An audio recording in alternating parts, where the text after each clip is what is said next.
The ongoing dispute between Florida Governor Ron DeSantis and his fellow Republican state legislators against the Walt Disney Company. And we want to be clear, Disney is the parent company of ABC News. Well, that fight continues to intensify, but the state is also facing heat for other topics, such as LGBTQ rights and voting rights as well. And joining us now is one of the key players in the Florida GOP, Florida House Speaker Chris Sprowls. Speaker, thanks so much for being here. We want to get straight to it and be quick with your time. Earlier today, a group of Democrats actually staged a protest on the House floor against the redistricting maps in Florida. They were even chanting, "Black voters are under attack." I mean, just real quick, what's your reaction? Look, I think it was a disruptive, obstructive way to handle the process. Obviously, it wasn't civil. And really, to be honest, Trevor, really robbed the other representatives of their opportunity to engage on that bill and engage on other bills. Those are individuals who represent 22 million Floridians. I thought it was a childish display. Just a few weeks ago, a chief district judge ruled against a bill that Florida Republicans passed last year regarding requesting ballots. A lot of people are concerned about voting rights. That judge, though, went as far as saying that your party was directly targeting black voters. And then today, the Southern Poverty Law Center put out a statement against these new redistricting maps, and they called them discriminatory. Does any of that concern you?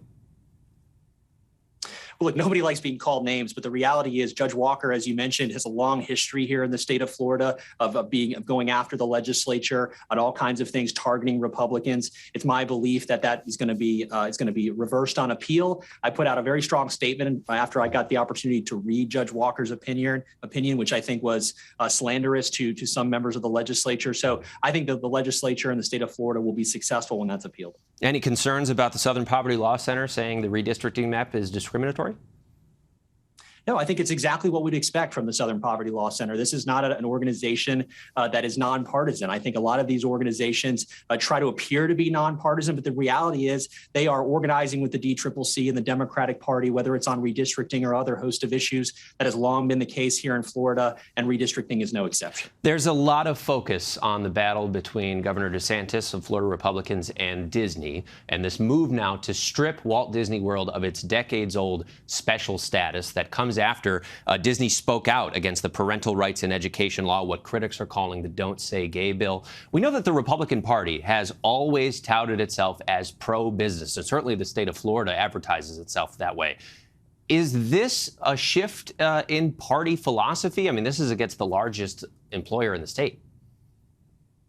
No, it's not a shift. The reality is we branded ourselves as a pro-business climate. Year over year, we're top 5 in business climate. But what we've also branded ourselves, especially over the last 5 or 6 years since I've had the opportunity to be in the Florida House, as against things like corporate welfare, crony capitalism. The reality is since the 1968 Constitution, when Lyndon Johnson was president of the United States, there are 6 special districts that have never been revisited. They haven't been touched or looked at in over 50 years.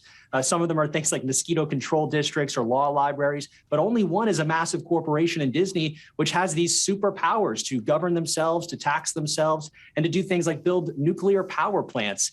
I've long been a believer on these special taxing districts, whether it's Disney or others, that we need to look at them, that they're a subterranean state of unaccountability, and we need to draw attention to them. And that's what we did here this week. I am curious about that, about these superpowers of the special right for Disney, because in the talking points that were sent to us by your office today, they said, quote, Disney's recent actions brought awareness to its unique and unaccountable power via a special district, allowing it to self-govern and to wage taxes, even build a nuclear power facility, as you mentioned. Speaker, you've been representing your district, which is pretty close to Disney World, since 2014. This deal's been in place going back for decades. If this was such a problem, why are state lawmakers now just getting to it? We're not, actually. We've been in this fight for a long time. Over the last couple of years, we've had over a dozen bills that have been filed to bring accountability to special districts. We even have every 20-year process called the Constitutional Revision Commission, where I personally, Trevor, filed a proposal to sunset and referendum every single special taxing district here in the state of Florida with a 10-year referendum. And of course, the lobbying measures took place and they were able to stop that from being heard. But the Florida House has a long history over the last number of years going after these kinds of things. This is no different. Is Disney losing this special status because the status that they had was wrong and bad for taxpayers, or are they losing it because they spoke out against this bill? I think it's certainly, listen, I'd be lying to say that we didn't draw attention to themselves when they came out about this bill, but it's not about drawing attention to themselves. I want to be clear. I believe they misled the people and the public here in the state of Florida in their comments about the bill, which, is 4 pages long. It's double spaced. These are sophisticated actors. They know what is and what is not in the bill, but certainly that drew the attention to it. Are you concerned about the everyday Floridians who might have to pick up the tab here? No, because I think the issues are red herring. I know that folks have raised that issue just as early as this morning on Good Morning America. But the reality is this is a debt taxing district. They're already paying taxes. The debt isn't going to increase. The tax base isn't going to decrease. There's lots of ways to structure the dissolving or modifications of special districts. So if this continues as it stands, those people in Florida, they don't have to worry about their taxes going up. No, they don't. They don't have to worry about their taxing going up, and they have a year-long process in order to figure out the best way to address the improvement district, whether it's dissolution or modification, or whether it's distribution of those assets to local governments. So they don't have to worry about their taxes going up. And then last question, real quick, Speaker. There's a lot of discussion as to whether Disney might just accept this new reality, whether they're going to do some negotiating. When you talked there about modification, are you open to negotiation with Disney, or is it simply they'll need to retract what they said about the bill, or there's going to be no deal?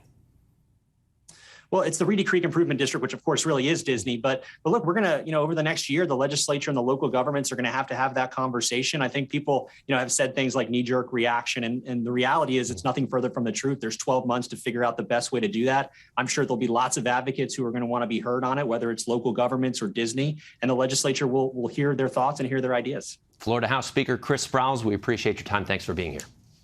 Thank you.